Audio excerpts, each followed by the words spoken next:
प्यारे दोस्तों, स्वागत है आपका आपके अपने इस चैनल कथा विस्तार में। हमारी कहानी और वह आगे बढ़ गई। भाग 4। मनस्वी अब अपने बेटे जय के साथ ऑफिस के पास ही रहती है।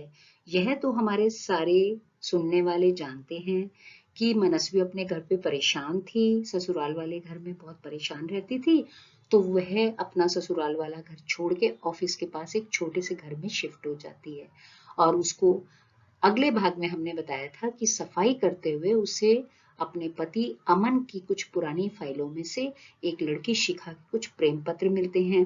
और फिर भाग 3 में हमने बताया था कि दिशा उसको किस प्रकार मदद करती है अपने इस प्रॉब्लम से, टेंशन से बाहर आने के लिए। तो अब हम आगे बढ़ें। और उसके बाद जब मनस्वी अपने ऑफिस के पास रहने लगी तो दिशा उसके घर हर वीकेंड पर ही होती थी।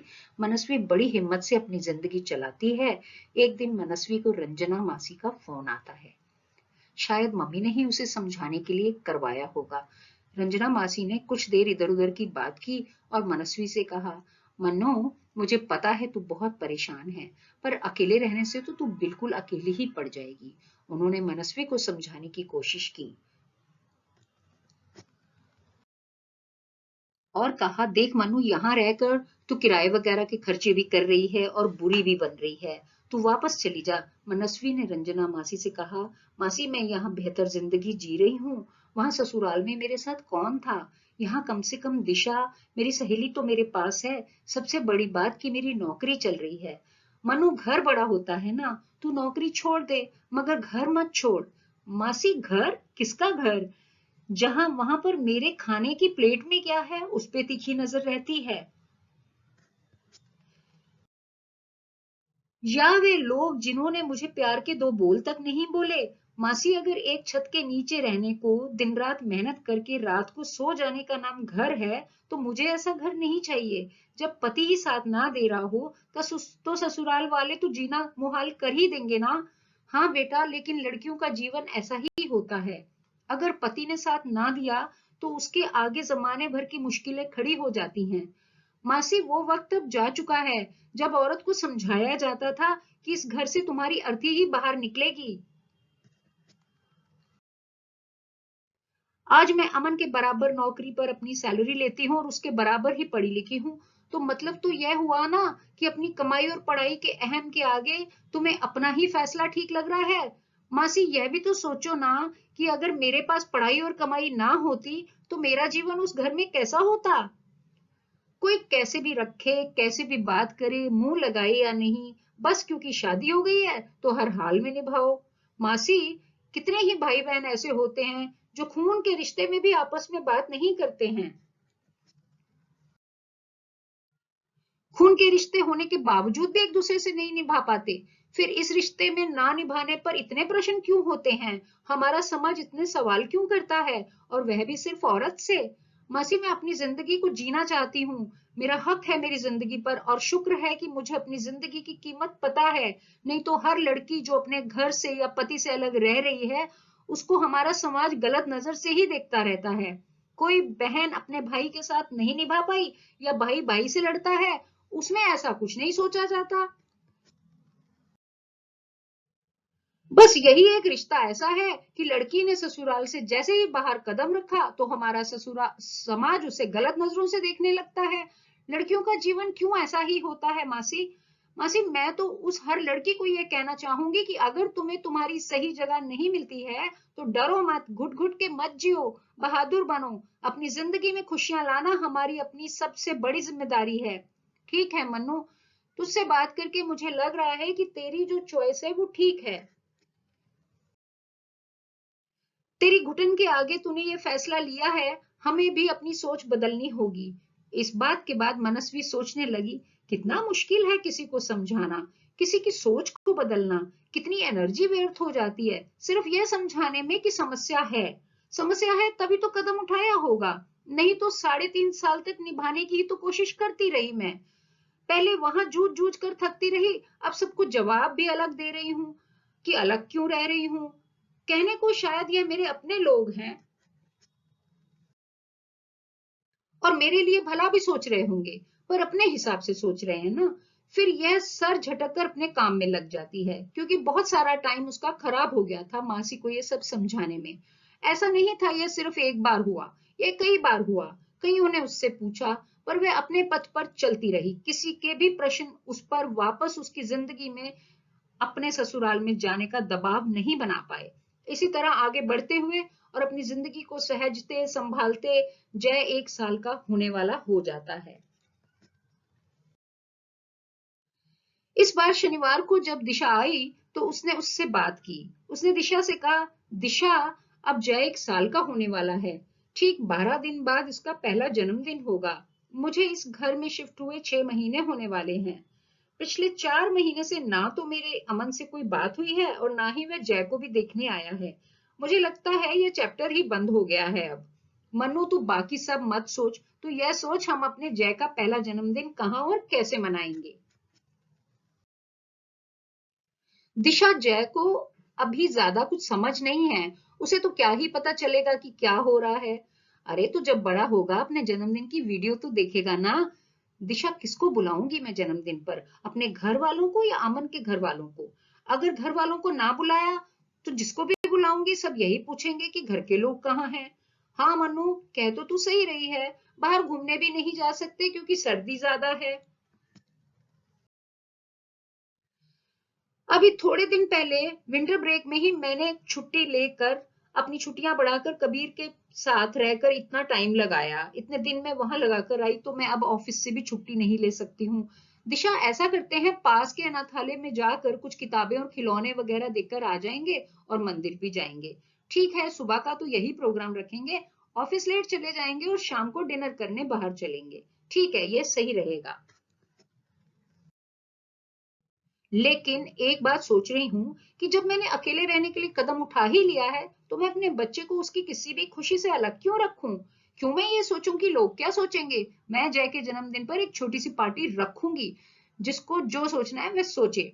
दिशा कहती है, देख, जैसा तेरा दिल चाहे, मैं हर हाल में तेरे साथ हूँ।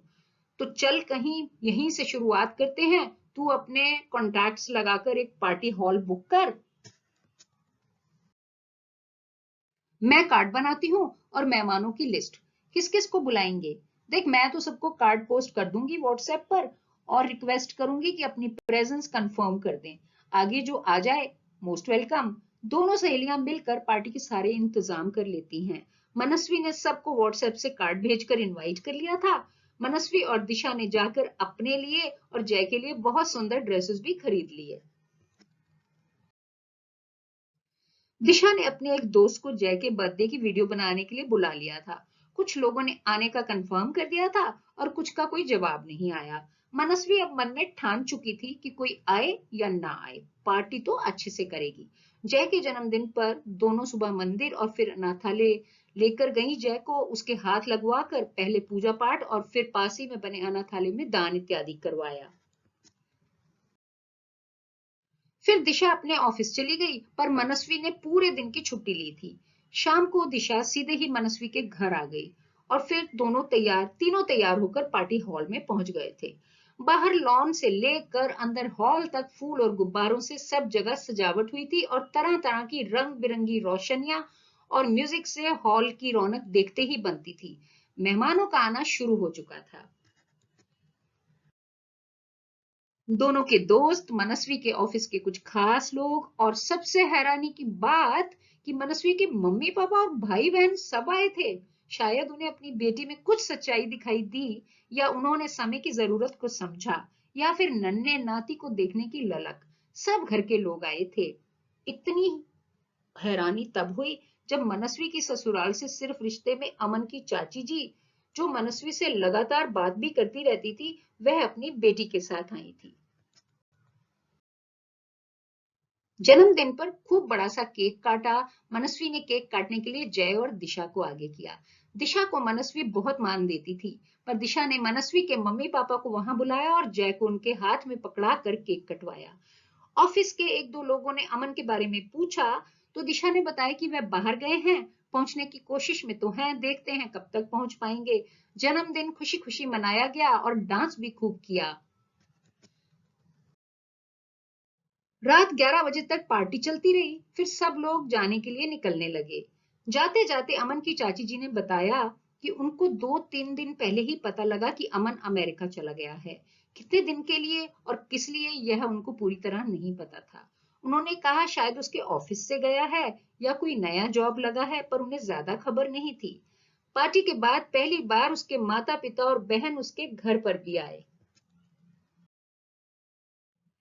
भाई तो पहले भी आता ही था।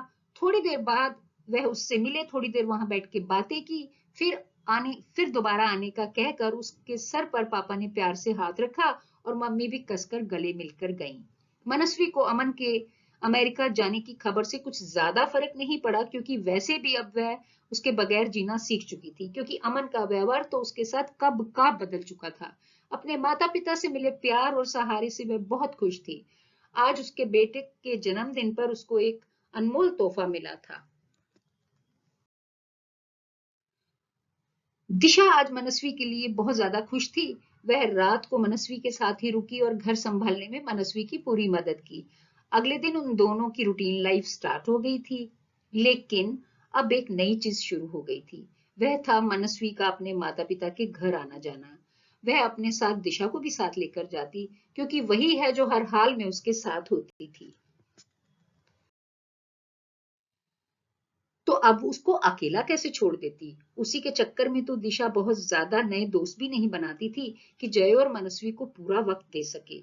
जय के नाना नानी के घर पहुंचते ही रौनक आ जाती थी। अब मनस्वी को लगने लगा था कि उसके माता पिता ने समय के साथ खुद को बदल लिया है।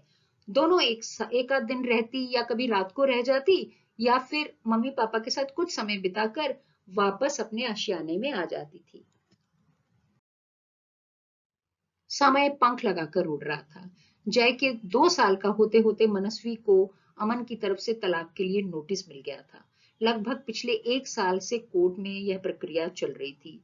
इस बीच दिशा को अपने पति के पास बहुत लंबे समय के लिए जाना पड़ा, क्योंकि वह बहुत लंबी यात्रा पर थे और पत्नी को साथ रखना चाहते थे। इस बार दिशा ने जॉब से ब्रेक ले लिया था। इतनी लंबी छुट्टी तो मिल नहीं सकती थी, तो उसने अपना जॉब ही छोड़ दिया था। दिशा का फोन वगैरह लगातार आता रहता था। इस बीच दिशा की एक बेटी हुई, उसका नाम उसने रखा था टिया।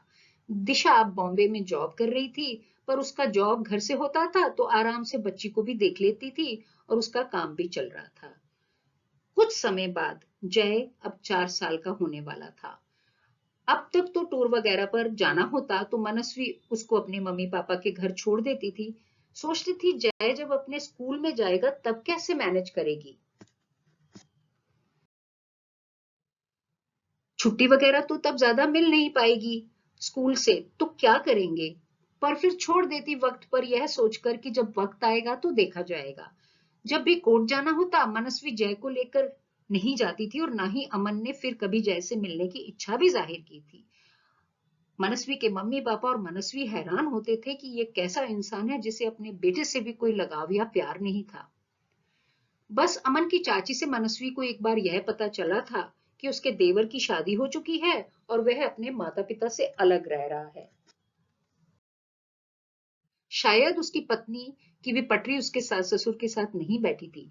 देवर ने समझदारी दिखाई और शादी के 3 महीने बाद ही वह अलग रहने लगा था। चाची ने यह भी बताया था कि अमन किसी अमेरिकन लड़की को पसंद करता है और उससे शादी करके हमेशा के लिए अमेरिका में बस जाना चाहता है। मनस्वी को भी अब अमन में कोई खास इंटरेस्ट नहीं रहा था। मनस्वी का अपना जीवन यथावत चलता रहता है। हाँ, उसे दिशा की कभी कभी बहुत याद आती थी। कुछ समय बाद मनस्वी को ऑफिस की तरफ से 3 महीने के लिए ऑस्ट्रेलिया जाना पड़ता है। 3 महीने के लंबे समय के लिए वह जय को छोड़कर नहीं जाना चाहती थी, तो वह उसको भी अपने साथ ले जाती है। कुल 6 लोगों की टीम थी और बहुत ही बड़ा प्रोजेक्ट था। समय बढ़ाया भी जा सकता था। उसके आने का समय निश्चित नहीं था, इसीलिए अपना वह घर भी वह छोड़ देती है। वह जय को लेकर ऑस्ट्रेलिया चली जाती है, क्योंकि यह उसके करियर के लिए एक सुनहरा अवसर था। वहां पहुंचकर उसको अपना एक छोटा सा घर मिलता है। वह कंपनी की टीम कोऑर्डिनेटर से बच्चे के लिए इंतजाम के बारे में पूछती है, तो वह उसे बताती है कि उनकी कंपनी के क्षेत्र में ही कंपनी की तरफ से क्रच और प्ले स्कूल दोनों का अच्छा इंतजाम है। फ्लैट से ऑफिस तक आने के लिए कंपनी की गाड़ी सुबह शाम आती है। मनस्वी के लिए जिंदगी बहुत आसान हो जाती है। वह जय को प्ले स्कूल में डाल देती है और अपने काम में जुट जाती है। कंपनी का काम कहीं भी 3 महीने में खत्म होता दिखाई नहीं पड़ रहा था। कंपनी ने उसकी तनख्वाह बहुत बढ़ा दी थी क्योंकि वह अपने काम को अच्छी तरह से करना जानती थी। घर से मम्मी पापा और उधर दिशा से वीडियो कॉल पर लगातार बात होती थी। यहाँ ऑस्ट्रेलिया में उसकी कंपनी में काम करने वाला एक लड़का पहले दिन से ही मनस्वी को नोटिस कर रहा था। वह भारतीय था और उसका नाम कुंजित था। कुंजित बहुत साल पहले यहाँ पढ़ने आया था और फिर वापस ही नहीं गया। वह मनस्वी से बात करना चाहता था, पर शायद थोड़ा शर्मीला था। फिर भी कभी किसी बहाने से वह थोड़ी बहुत बात उससे करने लगा था। कंपनी अपने स्टाफ के लिए महीने पर गेट टुगेदर या कोई छोटा सा फन टूर रखती थी। उस टूर में कुंजित भी मनस्वी के साथ था और वह कोशिश करता था जय के साथ ज्यादा से ज्यादा बातें करने की। मनस्वी भी समझ रही थी कि वह उसके नजदीक आना चाहता है, परंतु वह उससे अपने काम के अलावा और कोई ज्यादा बात करने का मौका नहीं देती है। कंपनी के 3 महीने के टूर की जगह अब 6 महीने बीत चुके थे। कहाँ तो वह भारत से सिर्फ 3 महीने के लिए गई थी, पर काम इतना बढ़ चुका था कि उसे वहां 6 महीने बीत चुके थे। कंपनी को कंपनी ने सबको ऑप्शन दिया था कि वह चाहे तो ऑस्ट्रेलिया वाले इस ब्रांच में ही अपनी नौकरी को जारी रखें और वापस भारत आएंगे तो 2 साल के बाद ही आ पाएंगे, क्योंकि कंपनी का काम ऑस्ट्रेलिया में काफी बढ़ गया था तो उन्हें और लोगों की जरूरत थी। ऐसे में मनस्वी सोच में पड़ जाती है कि वह क्या करे। क्या वह कंपनी में यहाँ ऑस्ट्रेलिया में सेटल हो जाए या 2 साल रुककर भारत वापस जाए। वैसे भी कम से कम 2 साल तो उसे रुकना ही पड़ेगा और दूसरा ऑप्शन है यहाँ सेटल होने का। वह अपने पापा से और दिशा से मशवरा करती है। पापा ने कहा, देखो बेटा, अगर तुम्हें वहां अकेलापन लगता है, मन नहीं लगता है, तो ऑस्ट्रेलिया में सेटल होने का लालच मत करो। दिशा ने भी उसे यही सलाह दी, पर यह भी कहा कि यह मौका बार बार नहीं मिलेगा, क्योंकि कंपनी को अभी स्टाफ चाहिए। तो अगर वह मना कर देगी तो उसके बदले किसी और को जॉब पर रख लिया जाएगा और उसके लिए फिर यह मौका खत्म हो जाएगा। 2 साल तो फिर भी बिताने ही हैं। तब यह बहुत सोचने के बाद पहली बार कुंजित से बात करती है। कुंजित उसे कहता है कि वह तो वापस गया ही नहीं क्योंकि उसे ऑस्ट्रेलिया में रहना बहुत ज्यादा पसंद है। इसीलिए कुंजित ने कहा, मैं तो वापस जाने की सलाह ही नहीं दूंगा। वह बताता है कि पिछले साल उसके माता पिता भी यहाँ आकर रह कर गए हैं। उन्हें भी मेरा फैसला ठीक ही लगा।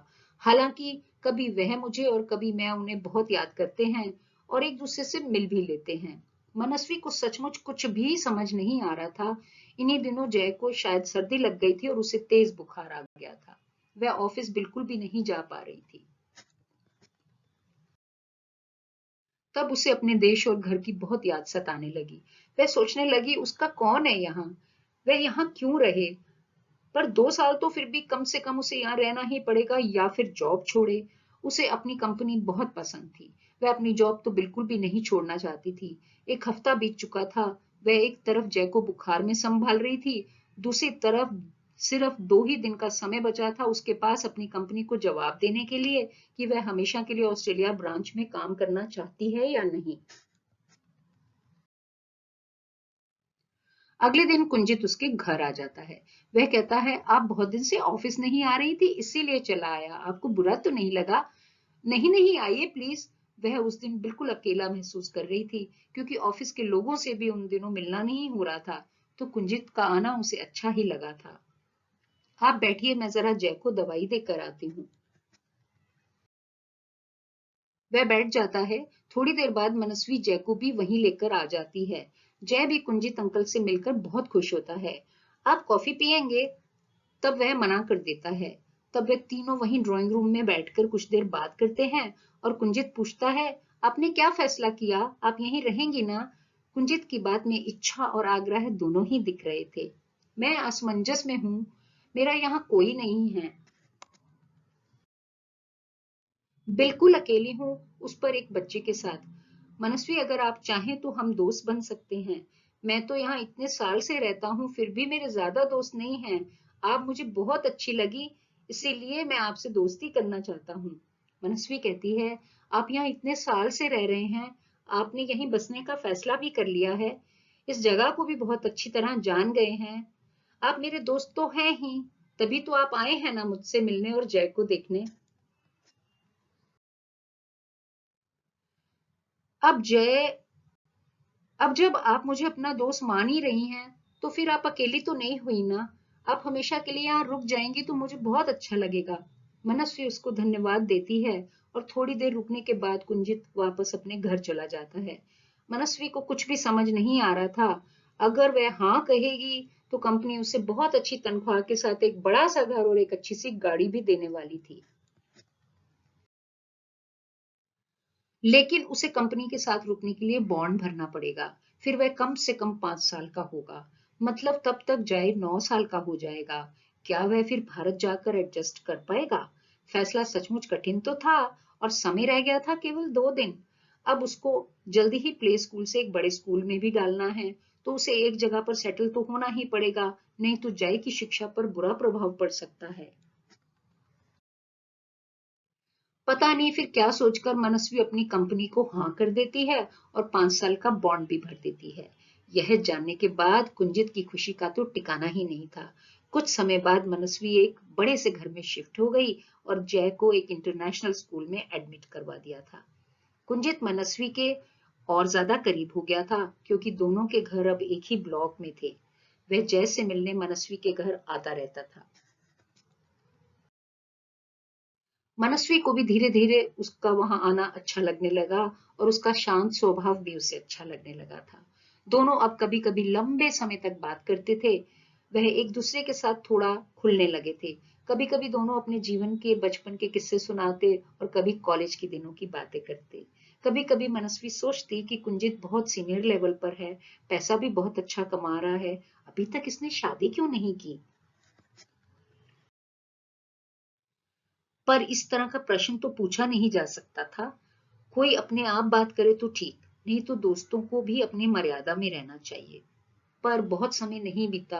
एक दिन आखिर मनस्वी ने उससे पूछ ही लिया।